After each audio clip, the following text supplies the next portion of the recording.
This is a Glitterball podcast. Before we get into today's episode, please remember I'm judging these housemates based solely off of an edit and not as total people. Please don't send them any hate, it's just a game show. It's a whole new week inside Australia's most famous theme park dwelling. We have a whole bunch of new nominees and there's a whole lot of drama inside the BB Grand Hotel. We have so much to talk about. Welcome to a brand new episode of He's Always Watching.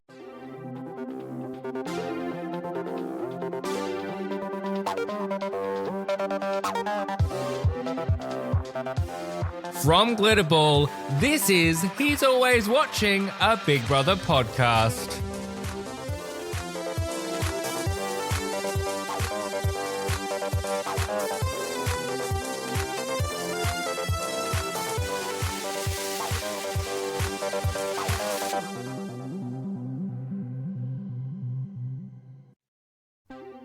Hello Fishbowl friends and welcome to another episode of He's Always Watching, the show that's here to guide you through the absolute chaos that is Big Brother Australia.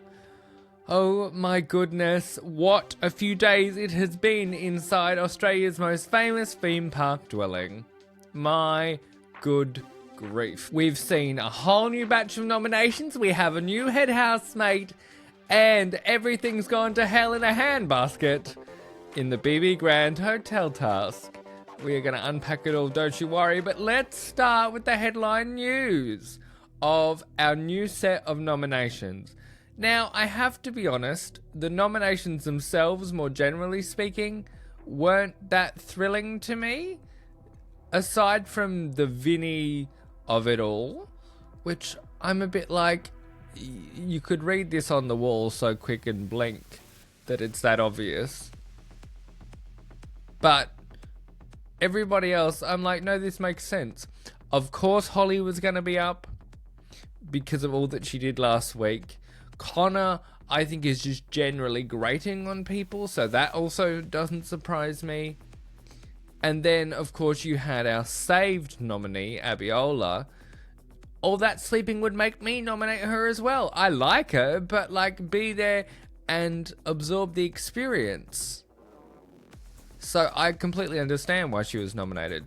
So the nominations themselves don't surprise me. What did surprise me is that head housemate Alana did use her power and saved a nominee and saved Abiola. I was like, finally, someone's used it. I know it only just arrived, but it was such an anticlimax for Holly to cop out last week for me with the head housemate power. So I'm very, very pleased. Abiola makes sense, but for me, it was the absolute picture that Holly's face was.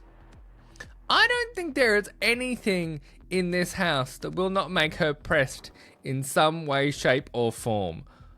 She is so unhappy with this entire experience and pressed and plucked. I don't mean to turn this into some sort of Holly microscope situation, but at every turn, she just seems a bit like over it and done, and they haven't even been there for like a month. It's like, if you can't cope with 20-something days, well, not even 20-something days, then you really are not the right breed to be a housemate, full stop. Stick to your pretty princess influencer vibe, because this is not for you, madam. And it's just very, very interesting to see her just be so plucked at every opportunity possible. Speaking of plucked, we will get in to Volcano Bruce a little bit later. Oh my god. And the BB Hotel task in general. However, I want to talk about something that I'm not too convinced was a grand idea. So obviously, after we saw Jane and Mia evicted, they got powers. Jane got the power to select the head housemate, which she gave to Alana. But my question, quandary, and potential complaint is Mia's power of getting to nominate. That is almost as nonsensical as voting out a housemate because of one member of the public's opinion. I don't understand it. I don't vibe with it. I'm not here for it. Utter tomfoolery. You cannot tell me there was not better ideas than just let her nominate. Is that all you've got? Is that all production can come up with? Let her select someone to take all their belongings away from again, or... like, there's so many other options. Let her select one of the staff members for the next task. You knew what was coming. So make it that she selected one housemate to get a disadvantage in the shopping task. But to nominate... that... no... absolutely not. In short, it just made no sense to me and really, really, really bothered me. Just when I think they're getting things right, they do something weird and wacky and ugh. First we had Mia's eviction and now we have weird powers. It just doesn't make them come to a consensus. So they both had to select a head housemate together. It's not difficult. And it would have been interesting. Look, let's hope they learn from these things for next year. Fingers crossed. Let's start talking about the Bibi Grand Hotel task. First of all, the theming of this and the effort they've gone to is really lovely. I really enjoyed this. I think it's smart. It's funny. It's been really well done. And the fact that it's a secret mission shopping task where everybody but the staff are in on it, I also really enjoy. This was designed to absolutely meddle with the staff. And you know what? After all the chaos she caused last week, I'm so glad that Holly and her clique, with the poor exception of Edward, are the staff. Because I feel like this is karma. And I'm very, very here for it. It is very interesting that none of them seem to be able to cope, and it hasn't even been like 72 hours. If that goes to show how soft these housemates are as a group, I don't know what otherwise would demonstrate it, because it breaks my brain a bit, and it also kind of sheds a bit of light on why we only get 24-hour shopping tasks in the UK. I don't think as a society we've gotten to the point where we're that soft that you couldn't put up with a task for more than 72 hours. Or am I just wrong? I don't even actually think it's that tough. It's entertaining. And I don't think what the housemates are doing is really that bad.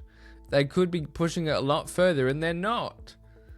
And we saw them relent at the end of Wednesday's episode. So I just don't kind of understand the level of strop.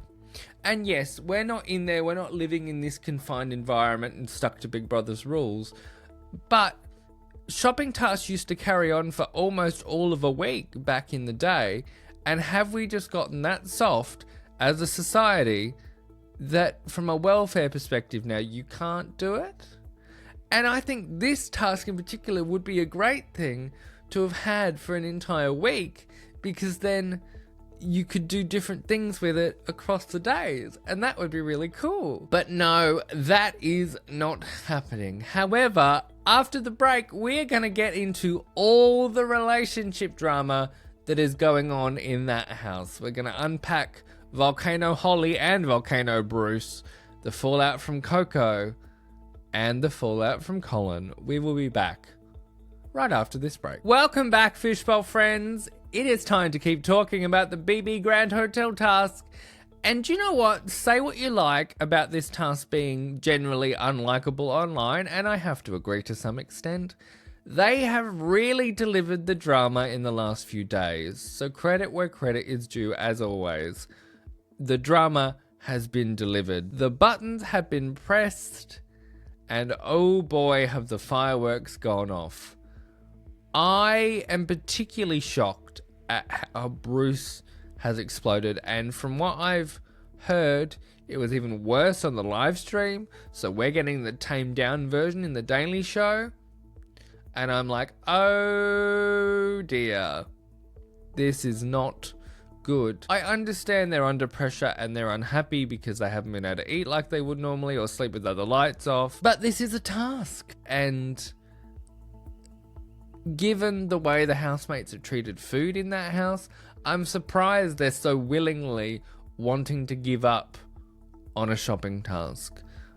If there's anything that house has demonstrated the need for in the last few weeks, it has been the luxury shopping budget, because they cannot cope on basic rations.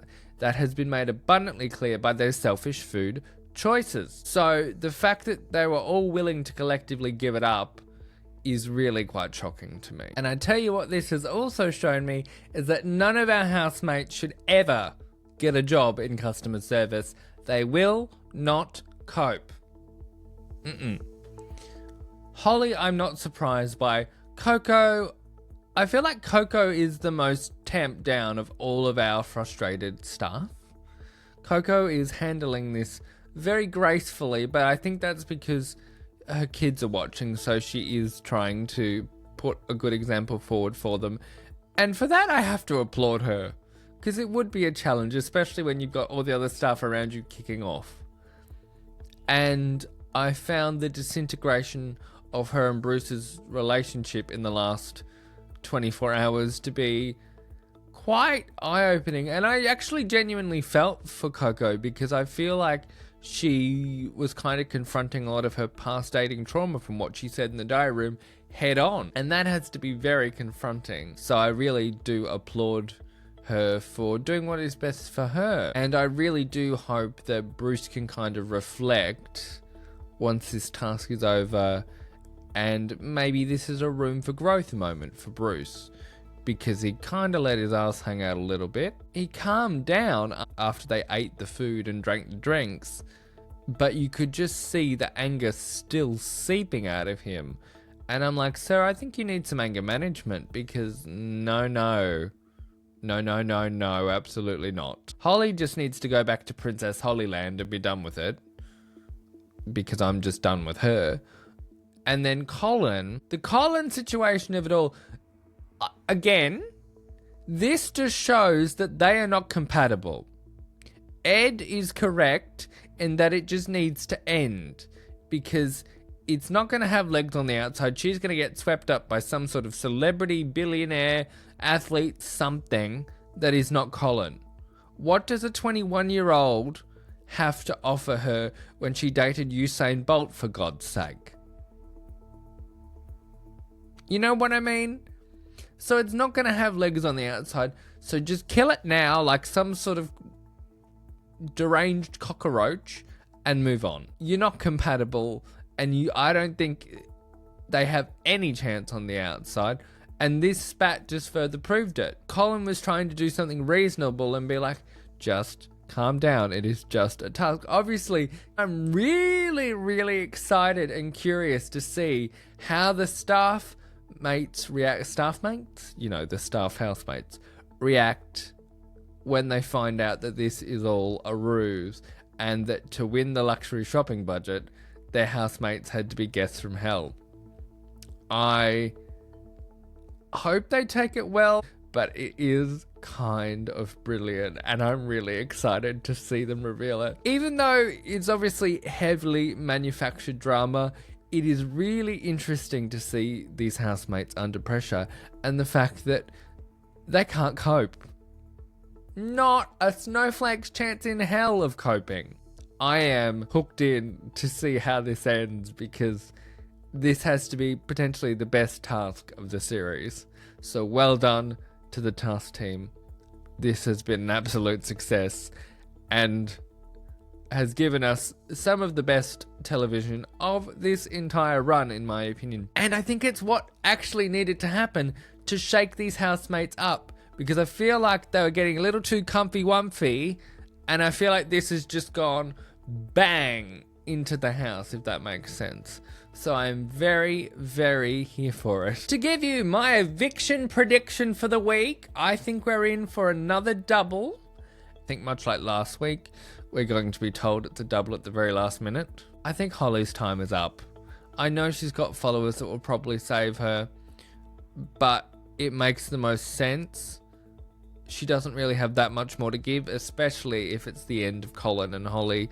Please, dear God, just let it end. Reality TV gods, please, it needs to stop. I just don't see Vinny leaving this soon. I really don't. Speaking of people that could also be very much in trouble at the next eviction, Bruce. Bruce, my man, I think your days are very much numbered. So if it's a double, I think it could be Holly, Vinny, maybe Bruce, or maybe Bruce, Holly, and maybe Vinny. It's out of the three for me. I think Connor will probably skate through, but it's definitely going to be interesting, especially if it's a single.